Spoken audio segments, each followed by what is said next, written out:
Alright, I'm recording. Hey gang, Andy here. And just making this video to just air out some feelings and stuff like that. So, it may offend some people, and I apologize for that, but I just need to get some things off my chest for a bit, so forgive me. Anyway, tonight is my last night here in the States for a while. Being forward deployed, it's hard to say when I'll be back. I'm gonna try to push to come back during the summertime, but who knows? It could be anybody's guess when I'll be back. Maybe next Christmas, who knows?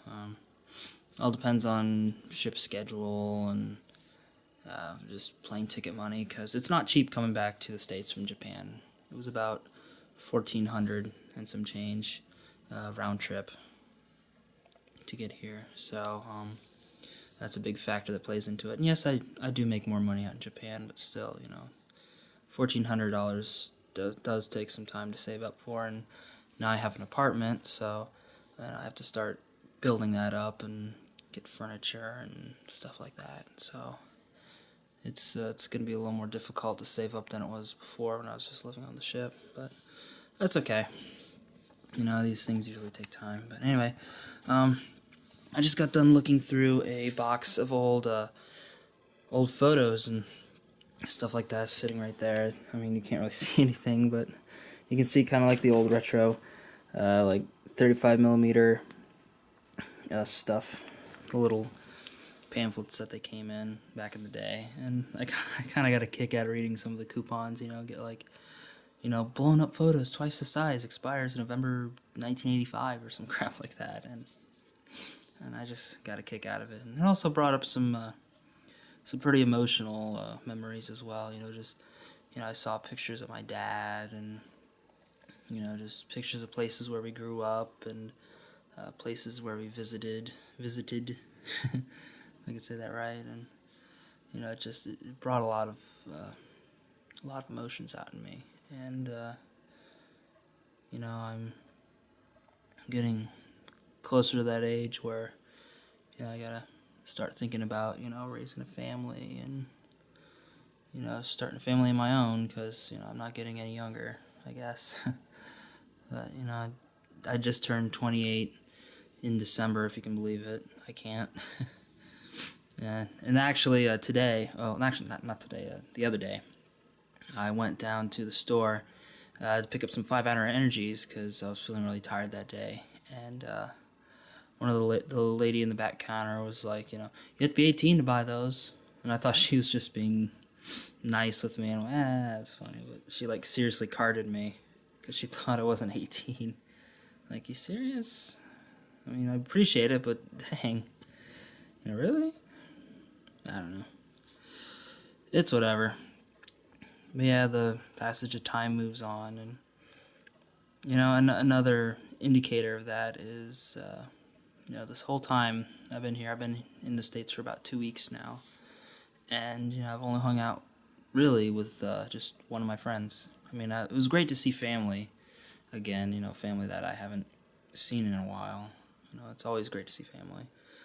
But, you know, I also come back to see friends as well, you know, people that I went to high school with, and, you know, junior high, and so on and so forth, and, you know, just catch up with them, see what's going on in their lives, you know, see what's, you know, just hang out, you know, because, I mean, Facebook tells one thing, but it's a whole different story to actually go out and hang out with somebody in person, rather than, you know, posting something on the wall, hey bro, how you doing, you know, stuff like that.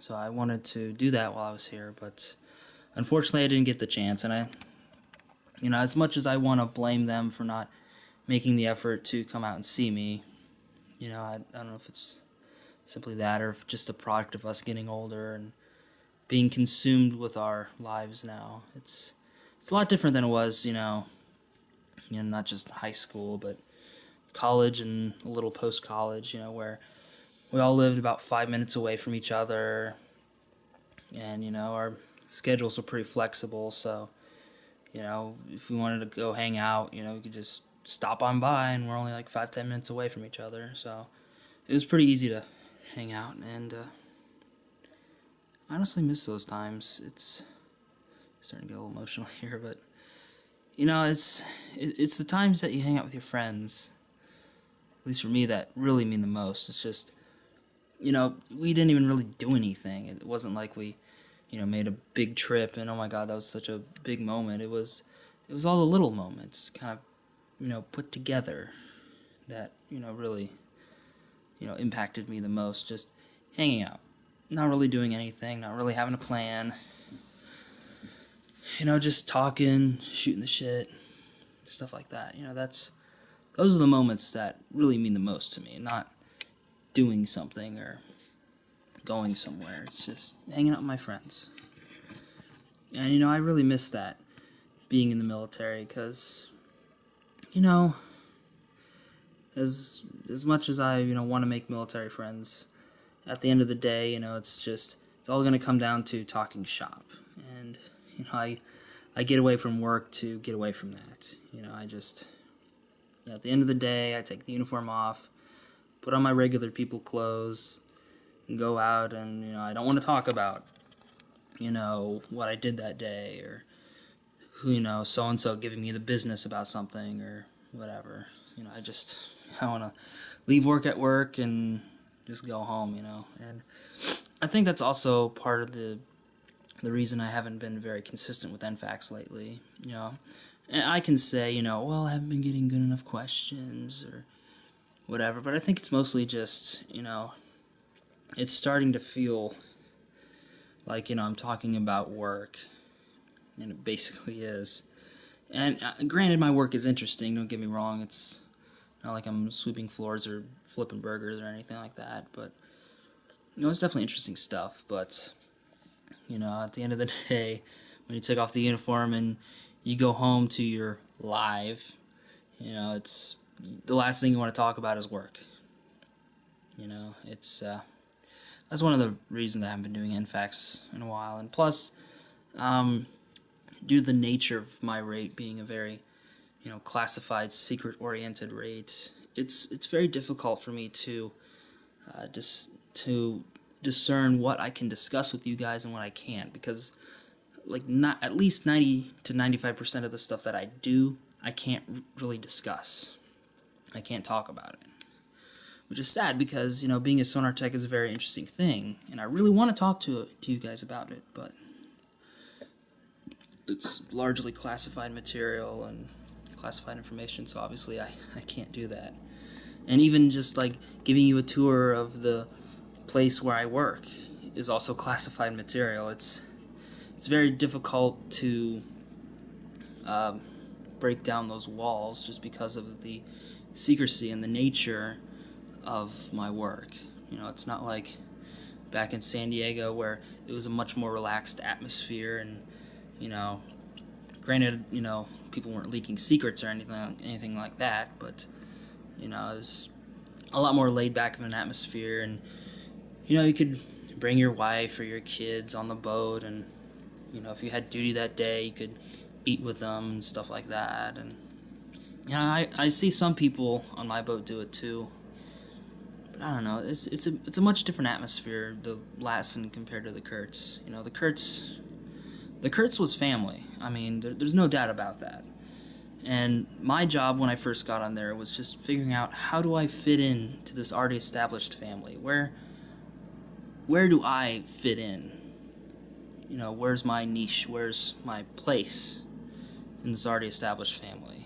And, you know, being a third class at the time, it was pretty easy to figure out. You know, being the junior tech, you pretty much were attached to the hip of the senior tech, and if anything were to go wrong, you would be first on scene along with him, and just learn your job.